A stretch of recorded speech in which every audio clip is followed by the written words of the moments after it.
Guys, we're going to try to spend the next 25 minutes working with you to sort of go through some of the cutting edge, newest things in the 4 basic areas plus PPC that are going on. A, B, then talk about what is coming next, what we see coming in the next few quarters or years just to prepare for.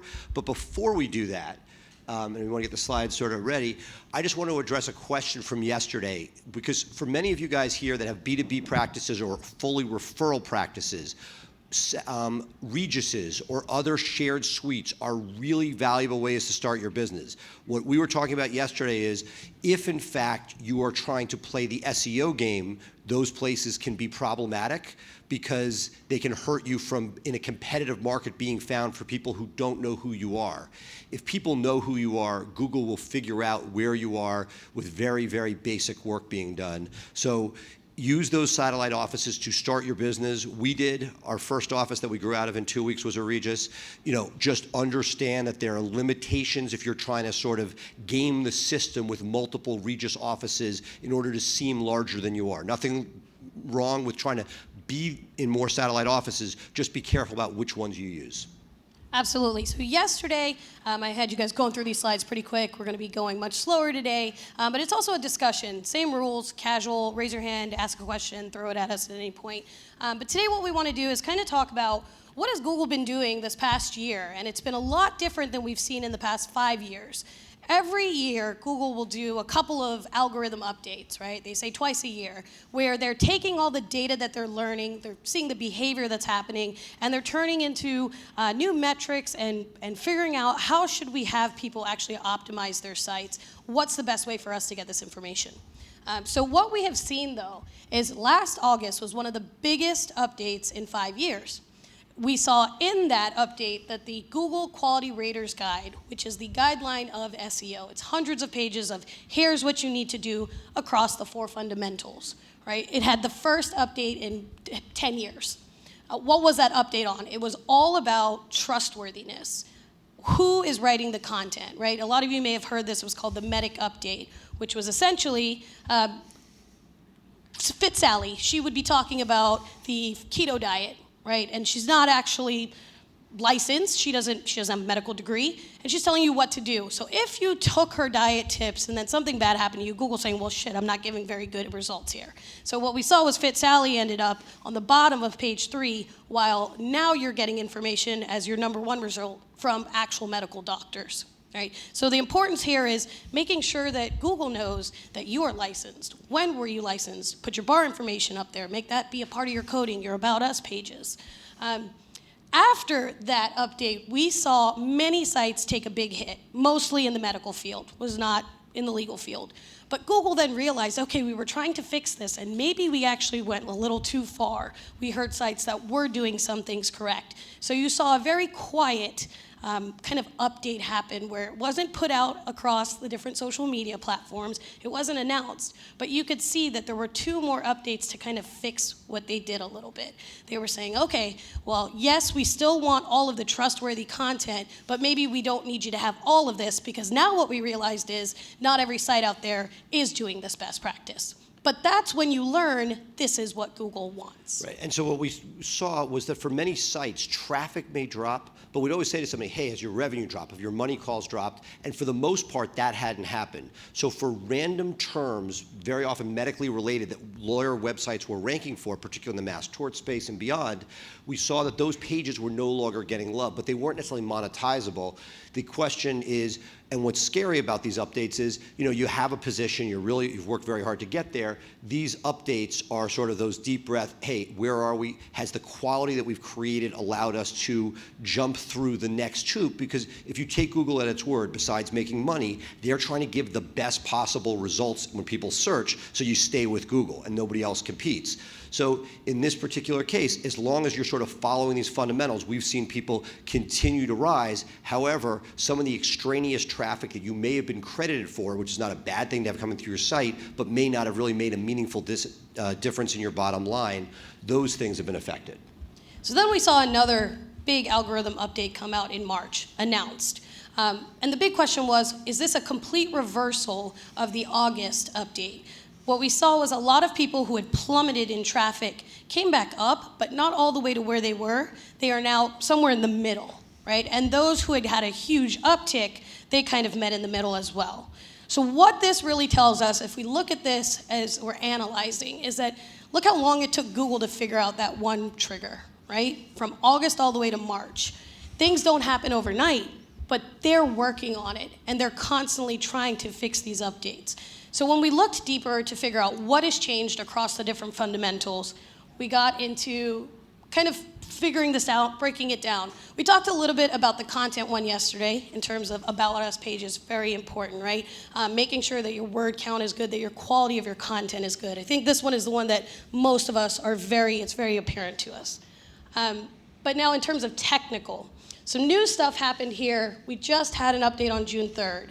So when I had you guys take out your phones yesterday and look at the new format of what that search result page looked like, that was very new to me. I saw that yesterday morning. It might be rolling out slower on some phones. I did hear feedback that some weren't seeing it yet. Again, it's kind of like Facebook, right? You may notice that you have a new feature on Facebook, but your friend doesn't. It's gonna roll out slowly.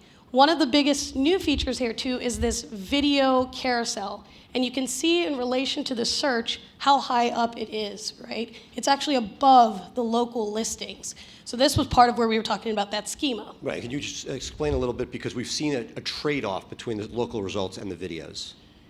Yeah, right. So when we were looking at exactly what's happening with the actual traffic for sites, we saw that a lot of sites that got hit from the local pack, so meaning they were in the top 3, but they were doing things improperly or didn't work with the new algorithm update for local optimization, Google gave them an uptick here in this video section though, right? So it's interesting now too to see, well, Google is gonna maybe hurt you here, but they're gonna help you somewhere else. So they're trying to find the beneficial parts of your site as well.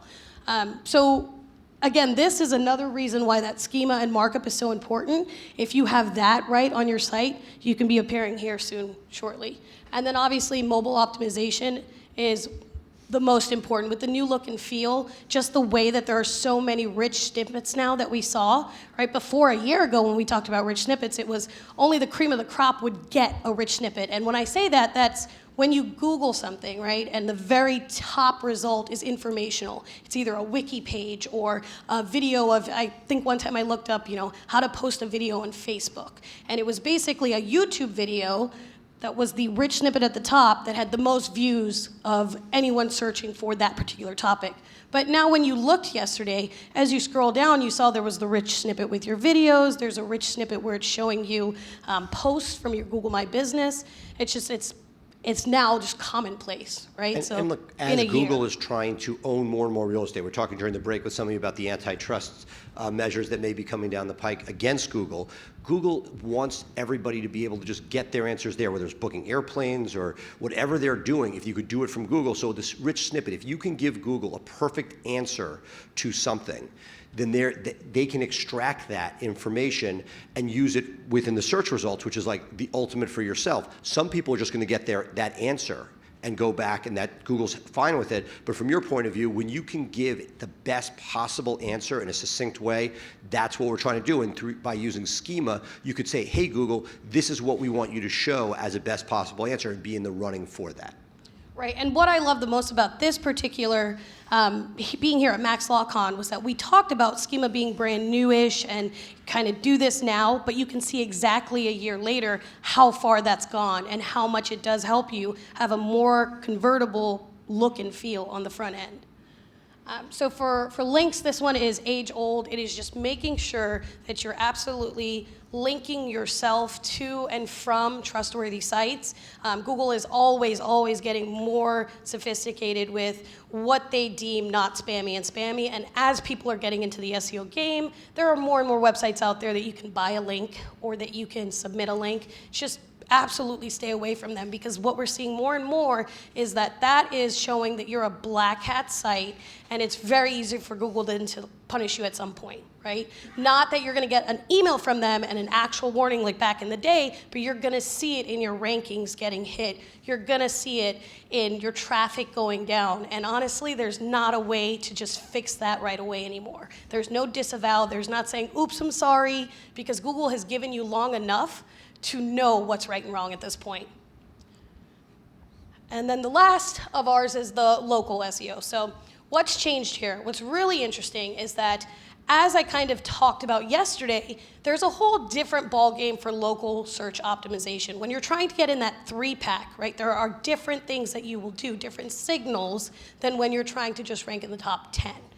So what we have seen now is that Google is actually almost focusing one algorithm update more so on local and one algorithm update on organic, right, for lack of a better word there. What I think will be happening is that we may actually see that they start separating them even more, which is to help them also kind of gain that system of having you stay on Google and Google My Business. So new in local as well, I wanted to kind of talk about this. Some people have heard about the local service ads. May have mentioned this yesterday about what it is, but you can see at the top, it was really for service industry, and that's what primarily is still using service ads, but we are actually now testing them in legal. So what's the benefit of this? This is paid, but this is paid through almost Google My Business, right? So it's connected to your actual profile. What you would want to do here is you have to go through a whole submission process to actually be able to show up and to even bid to be in that service ad. Before you go down there, explain where it is right now and what the level, because right now it's not a national thing and it's not rolled out in all practice areas. Explain that. Yep, so where they're testing right now is just San Diego and just Houston, and they're starting off with lower competitive practice industries. So you've got trust and estates and immigration. They're only running it, right, with a few chosen people that probably spend tons and tons of money with them with PPC right now. So what we've learned here is not set in stone. It's not on a page on a guideline yet, but it's what Google has given us so far to prepare you for when this is actually available to you. Right. And in one sense, it's really bad news if you're playing the organic game, because it's now 3 ads at the top and then 3 more ads coming down before you get to the map and organic.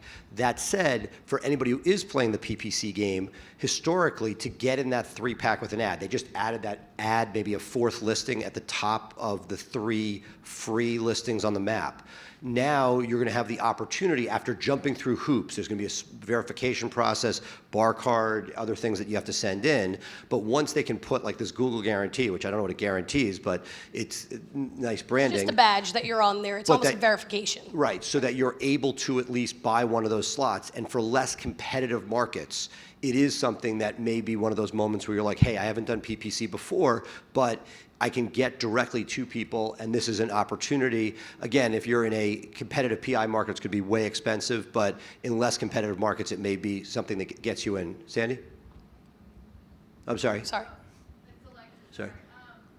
For those of us in the estate planning areas like the testing here, do you know about what the cost is? Yeah, so limited data right now, but this is how we know it's going to be expensive. For these less competitive practice areas, you can spend up to $72 is the average right now for the click. But here's the thing with the click, just like Seth said, it is a more verified click, because when somebody clicks it, they're then asked again, what zip code are you in and what service area are you looking for? If those don't match your Google My Business service area and zip code, it's going to punt them somewhere else, and it's not going to charge you for the click, right? So what they're trying to do is say, we'll get you better clicks right now. Or essentially replicating lead gen. I Yep. mean, Yep. Google wants to get you to every level, so they're sort of sanitizing the clicks before it gets to you. Yep.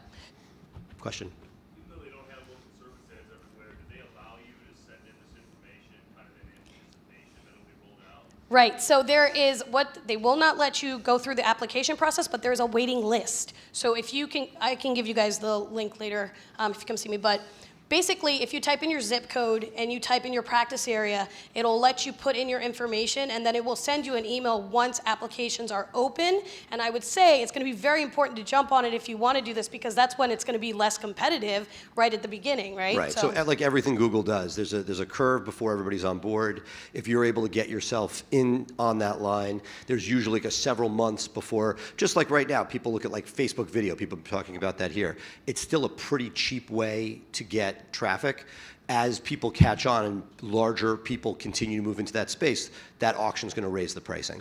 And God knows, with trying to do something with Google, right? Imagine you got to do the postcard, and it takes like 2 weeks to even get that. When you're trying to have to give a whole list of background checks of your employees, they're asking for everything, right? It's going to take some time for that as well.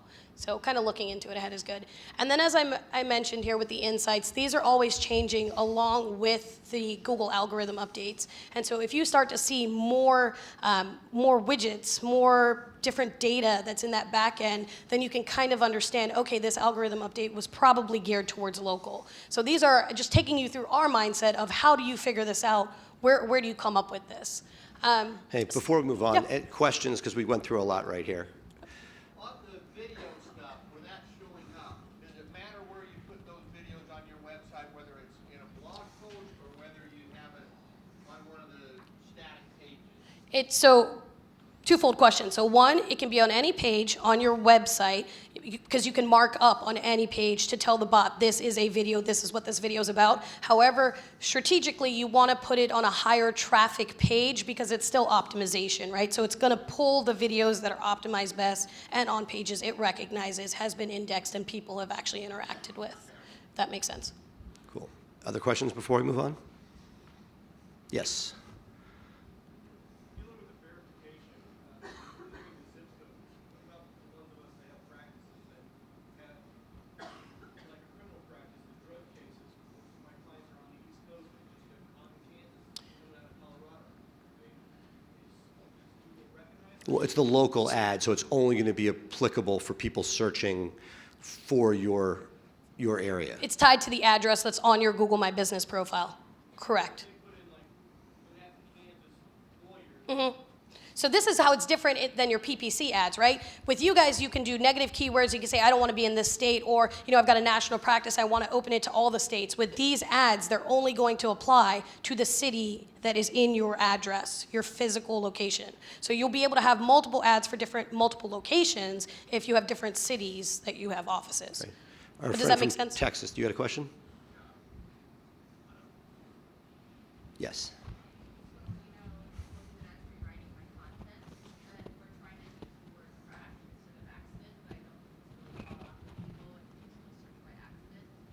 Well, So that's actually coming up. Yeah. So just wait one moment and we'll give you an answer. Yeah. Anything else? Because that's part of the future. Like that's what we're seeing. So right now, I would say it matters because a lot of people in the South will say car wreck, right, versus automobile accident in New England. We keep that in mind when we're thinking about the geography and the demographics as well. But hopefully in the future, that won't be an issue. Questions? Good? The future. All right, so these are completely what Seth and Nalini believes. Nobody, this is not based on anything other than how we look at what has happened and kind of the information I've given you already. So for content, just what you said. So specifically, there are all these funny terms and names for the types of algorithm updates that have happened with content. But essentially, back in the day, it used to be able to just kind of match your search query to a concept. But what they're doing, and the way that the AI system is becoming so much more sophisticated, is that Google's actually becoming better at finding synonyms as well. They used to be able to do this interchangeably for attorney and lawyer, right? But it's now that they have taken that and they've applied it to almost all of the English language as they're trying to get more sophisticated. So that is one of the biggest examples that I kind of go with, is the car accident, because there are so many ways to say crash, wreck, or accident, right? I want to say that in the future, the keywords will be less strict, so you don't have to focus on that as much in your content, but the sophistication of the content still needs to be there. Right. So historically, I would want, like in a article about car wrecks, that each version of the term you're trying to get may be used once per paragraph to show Google it's all about those. However, in hyper-competitive spaces, there have been times where we'd be like, hey, we can't get all of those terms. We can get enough traffic if we just get wreck, and use that consistently to sort of hit Google over the head that that's what it is. Hopefully, Google now will understand that there are multiple nuances and you don't have to write ridiculous content changing the words up in order to signal the bot what's going on, that as it gets smarter, it understands the fact that when somebody, and you see this, when you start typing things, I have a Pixel phone, but if you just type something into Google generally, it knows what you mean more and more, with every passing month. And so eventually you're just gonna be able to write what you want, assuming Google, it figures it out, it will be able to replicate it as people search for different analogous terms. Yeah, and the example that they gave in their blog, Google did, was saying, there were a lot of people whose TVs had gone through an update system where it was kind of blurry and they didn't understand what was happening. It's actually called the soap opera effect, is the technical term for it. But people were typing in, what's wrong with my TV blurry? And that was saying, did you mean the soap opera effect? So basically they took that technical term and they tied it to a ton of different things like blurry, can't see, TV, if those things are all connected.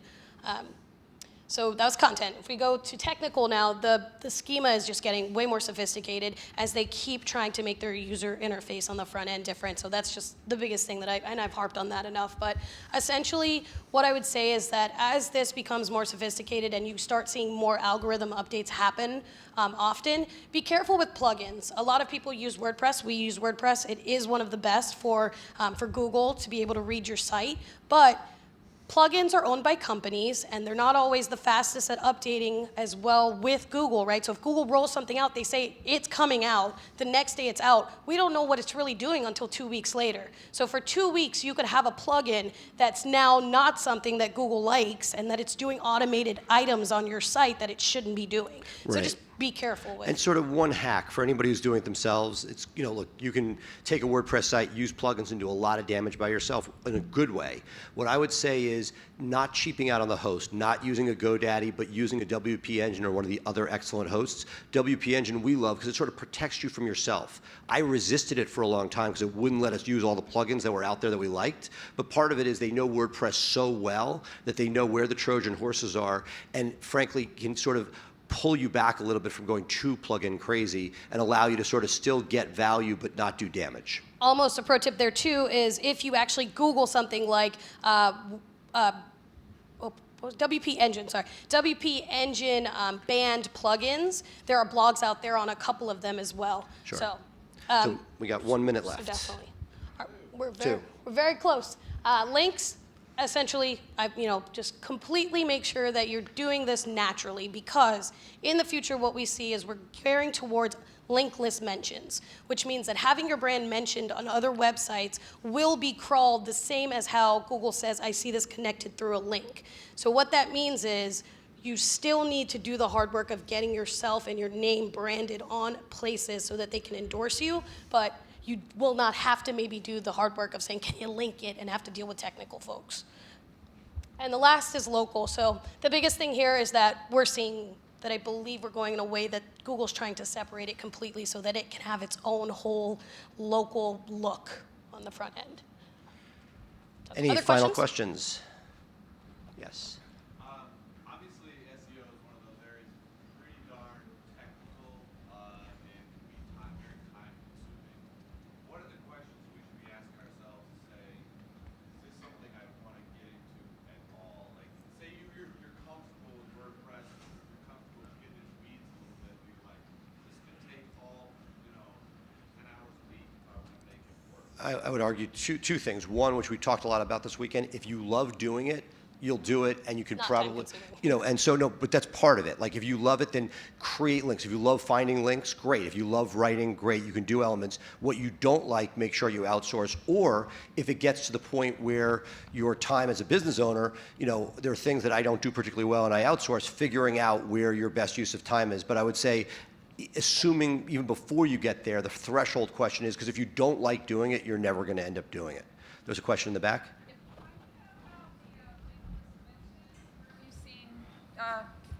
Where have you seen anything on the linkless mentions? Yeah, so if you can Google it, and there'll be blog posts out there, but I also, as we get travel, I have the opportunity to kind of see Google speak often, and so that's been something that's been mentioned. One of the last times that I went to a conference and saw actual Google say, the most important part is not for you guys to go buy a link and try to get this hyperlink. The most important part is to get people to know your brand name and endorse your brand name. like we get somebody quoted in the New York Times at our law firm. We're so excited, and I'm like, hey, where's the link? And they're like, we won't give you a link, and I'm pissed. The goal is for Google to say, you know what, we know you're in the New York Times, we'll give you credit. It's coming, it's not perfectly there, I still want the links, but eventually it won't be as important. That's exactly why, because too many of the most trustworthy sites don't do links because they don't want to be bamboozled on the phone. They don't want to have to talk to people about this, and that's exactly it. There's so much credit you could be getting from a network of these great sites. Well, thank you so much, everybody. Really Thank you, appreciate it. guys.